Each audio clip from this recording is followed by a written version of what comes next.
अडानी मामले में Hindenburg report के बाद शेयर बाजार में हाहाकार तो मचा ही है, मगर संसद से लेकर सड़क तक कांग्रेस भी हंगामा खड़ा कर रही है। हमारे साथ हैं कांग्रेस के प्रवक्ता गौरव वल्लभ जी। नमस्कार सर। आप अडानी बार बार कह रहे हैं कि कुछ भी छुपाने के लिए नहीं है, बीजेपी कह रही है कुछ भी छुपाने के लिए है, गृह मंत्री कह रहे हैं हमेशा कुछ भी छुपाने के लिए नहीं है। क्या है जिसे लेकर आप लोग कह रहे हैं छुपाया जा रहा है? अगर कुछ भी छुपाने के लिए नहीं है तो जेपीसी करा दो। जेपीसी में अगर अडानी जी ईमानदार साबित हुए तो राहुल गांधी जी और खरगे जी खुद जाके उनको माला पहना के ईमानदारी का सर्टिफिकेट दे के आएंगे। ये मैं राष्ट्रीय प्रवक्ता के तौर पे आपको बता दूं। आप ये बताइए, हम कोई छोटी जैसे जयपुर में कोई मॉल है, वहाँ जाते हैं और मान लो उस मॉल में एप्पल ले जाना अलाउड नहीं है, तो हम जेब में अगर एप्पल है तो हम छुपाते हैं कि सिक्योरिटी चेक कराते हैं, और जिसकी जेब में एप्पल नहीं है वो तो सिक्योरिटी चेक कराएगा, उसको कोई दिक्कत नहीं है, क्योंकि उसको पता है कि उस जो नियम है वो पूरे फॉलो कर रहा है। पर जो एप्पल लेके उस मॉल में जा रहा है वो पीछे के रास्ते से साइड से कटने की कोशिश करेगा। तो अगर कुछ भी छुपाने को नहीं है तो डरते क्यों हो? जेपीसी का नाम आते ही घबरा क्यों जाते हो? मोदी जी को अडानी जी के सवाल का जब जवाब देना पड़ा, जब आपने उनकी बॉडी लैंग्वेज देखी, 5 बार जल क्यों पीना पड़ा? देश के प्रधानमंत्री 56 इंच को अडानी के सवाल पे 5 बार पानी पीना पड़ा। राहुल जी ने जब 8 सवाल पूछे, हाथ कांप रहे थे मोदी जी के। क्यों? मोदी जी, हमें आपके स्वास्थ्य की बहुत चिंता है, इतना टेंशन मत लीजिए, सीधा सा जेपीसी कराइए। और जेपीसी में अगर आप पाक साफ निकल के आते हैं तो जैसा कांग्रेस अध्यक्ष ने बोला, मल्लिकार्जुन खड़गे जी ने, राहुल गांधी जी और खड़गे जी दोनों जाके अडानी जी को ईमानदारी की माला पहनाएंगे और कांग्रेस के सारे कार्यकर्ता उनको ईमानदारी की मिसाल मानेंगे। बस हम तो ये बोल रहे हैं, अब करा दीजिए जेपीसी। और दोनों सदनों में भाजपा का बहुमत है, तो नेचुरली जेपीसी में अधिकतम मेंबर्स भी होंगे वो आपकी पार्टी के होंगे, फिर भी डर है। अपने ही लोगों पे भरोसा नहीं है मोदी जी को, क्योंकि उनको पता है कि सच क्या है।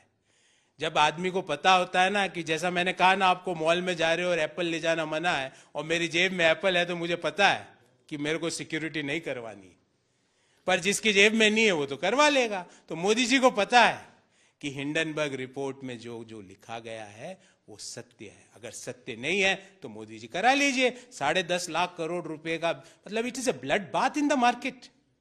मार्केट रोज गिरता है और किसके पैसे डूब रहे हैं आप बताइए? वो लोग जिन्होंने ऊंचे भाव में अडानी में पैसे लगा दिए। आप जैसे, मेरे जैसे मध्यम आय वर्गीय परिवार जो 10, 20, 25 हजार के वेतन से 5,000 रुपए निकालते हैं, सोचते हैं अडानी के कंपनी में लगाए, आगे बेटी की शादी होगी, बच्चों को पढ़ने के लिए हायर स्टडीज में यूज करेंगे, वो पैसे कहाँ गए? वो तो खत्म हो गए, आधे से कम हो गए। वो लोग सोचते हैं कि पता नहीं ये चुपचाप मामला शांत हो जाए तो क्या पता फिर से शेयर बाजार बढ़ जाए। देखिए, मैं इस स्पेकुलेशन पे नहीं जाना चाहता, क्योंकि मैं तो फंडामेंटल का खिलाड़ी हूं, सेंटिमेंट्स का नहीं हूं। I believe in fundamentals of the companies, not on sentiments of the groups. पर मैं सवाल ये पूछना चाहता हूं कि हिंडनबर्ग रिपोर्ट में जो जो लिखा गया है, और एक बहुत बेहद महत्वपूर्ण सवाल उस रिपोर्ट में आया है कि मॉरिशस रूट से शेल कंपनियों के थ्रू अडानी ग्रुप को पैसा मिला। हम सवाल पूछ रहे हैं वो पैसा किसका है? अडानी जी क्यों नहीं बताते? क्यों उस पर स्पष्टीकरण नहीं देते कि ये पैसा नहीं मिला? उसमें, उस रिपोर्ट में तो बताया गया कि फलाना कंपनी से मिला, मॉरिशस रूट से। कौन है उसके, who is the owner of that money? 10.5 lakh crore रुपया का मार्केट कैप अडानी ग्रुप का टूट गया, और सवाल का जवाब मोदी जी नहीं दे रहे। निर्मला जी को तो देखो मान लिया, उनको कोई समझ नहीं है, हम उनसे सवाल भी नहीं पूछते, क्योंकि उनको तो जो बोला जाता है वो पढ़ देती है। पर मोदी जी आप ही हो सर्वे सर्वा यहाँ तो। लेकिन एक सवाल जो हम जानना चाहेंगे कि ये रूट, जिस रूट से आप कह रहे हैं पैसा आया है, इतने दिन आप लोग सत्ता में रहे, इस रूट को बंद क्यों नहीं किया? नहीं, रूट को कंट्रोल किया हुआ था ना। बंद तो कैसे? बंद ही था, ये बंद ही था। इसको इलीगली आया है, ये शेल कंपनियों के थ्रू बंद किया हुआ है। ये एंटी मनी लॉन्ड्रिंग में है। ये डर दे, इसीलिए तो डर रहे हैं। जो 2001 में मैंने प्रेस वार्ता में भी बोला कि केतन पारेख के समय से अडानी जी की जो कंपनियां हैं उसको स्टॉक मार्केट के हेर फेर का दोषी माना था सेबी ने, और आज 10.5 लाख करोड़ डूब गए। LIC के 44,000 करोड़ की जो इन्वेस्टमेंट में कमी आ गई, सेबी खामोश, रिजर्व बैंक खामोश, प्रधानमंत्री खामोश। सुप्रीम कोर्ट से कुछ उम्मीद है? मैं कह रहा हूं सुप्रीम कोर्ट बार बार, अगर ये सब कुछ सुप्रीम कोर्ट करना है तो बंद कर दो पार्लियामेंट्री डेमोक्रेसी। कोई भी सवाल हो, जाओ सुप्रीम कोर्ट। अरे there is a parliament of the country and there is a responsibility of parliamentarians. बंद करो ना फिर. Why we are electing 500 plus Lok Sabha MPs and 250 plus Rajya Sabha MPs. Why? हम क्यों करते हैं? हर बात में सुप्रीम कोर्ट चले जाओ. अरे हमें देश की सबसे बड़ी पंचायत जिसको हम कहते हैं वो संसद है, उस पे भरोसा है. मोदी जी नहीं मानते, मोदी जी को नहीं है, हमें तो है. हम तो बीजेपी के सांसदों पे भी भरोसा कर रहे हैं कि जेपीसी में आएंगे सही बात बोलेंगे. मोदी जी को अपने सांसदों पे भरोसा नहीं, हमें तो बीजेपी के सांसदों पे भी भरोसा है.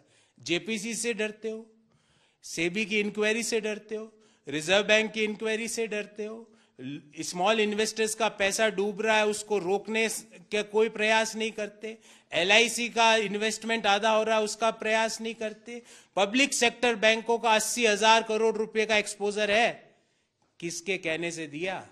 आप बिल्कुल सही कह रहे हैं, लेकिन मेरे मन में बार बार ये सवाल उठता है कि देश का सामान्य आदमी भी ये समझ सकता है कि राफेल डील जो है वो बर्बाद हो चुके अनिल अंबानी नहीं बना सकते हैं. और ये बात राहुल गांधी ने कही चुनाव में, आम लोकसभा चुनाव में.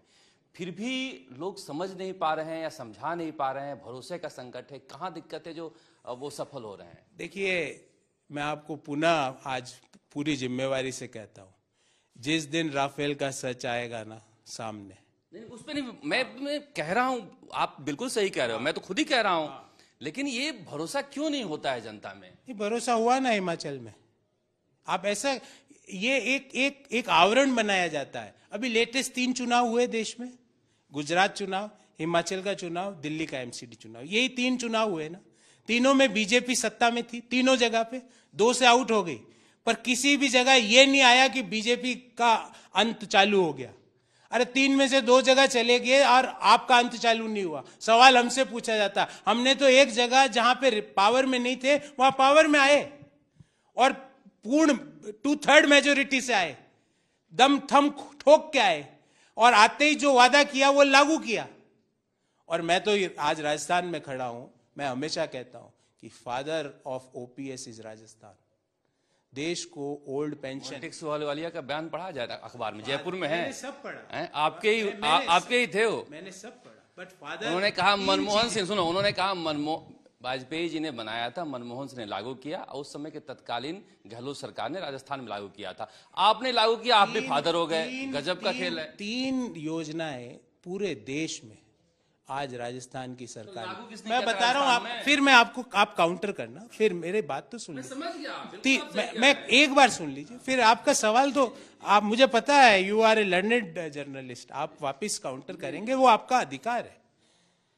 पूरे देश में अर्बन नरेगा का एक फ्रेमवर्क किसने दिया?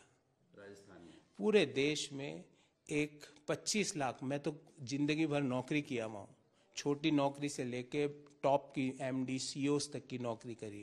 प्राइवेट कंपनी के बड़े बड़े एमडी सीईओ बन जाते हैं ना, तो भी 25 लाख का हेल्थ इंश्योरेंस नहीं होता. तो चिरंजीवी, अर्बन नरेगा और ओपीएस, तो इसमें हम फिर डाइवर्ट हो जाएंगे. अभी हो जाएंगे, इसलिए हम मैं कह रहे हैं अभी कि आज इस पे बात नहीं कर रहे, क्योंकि मैं आपसे मेरी सारी कैलकुलेशन फिर आपसे मैं पूछूंगा कि 10 लाख तक का बीमा कितने लोगों को दिया है, तो फिर विवाद हो जाएगा. मैं अडानी पे रहते हैं आज. मेरे सारी कैलकुलेशन है, इस बाइट के बाद उस पे करते हैं वापस. अडानी पे रहते हैं. अब आते हैं अडानी पे, चूंकि राजस्थान का मसला है.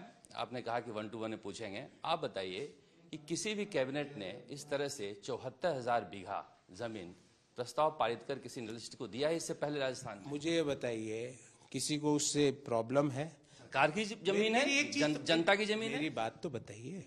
भारतीय जनता पार्टी यहाँ विपक्ष में है ना? 50-60 कितने एमएलए भी है, मेरे हिसाब से 60 के ऊपर ही है, मेरी जितनी जानकारी है.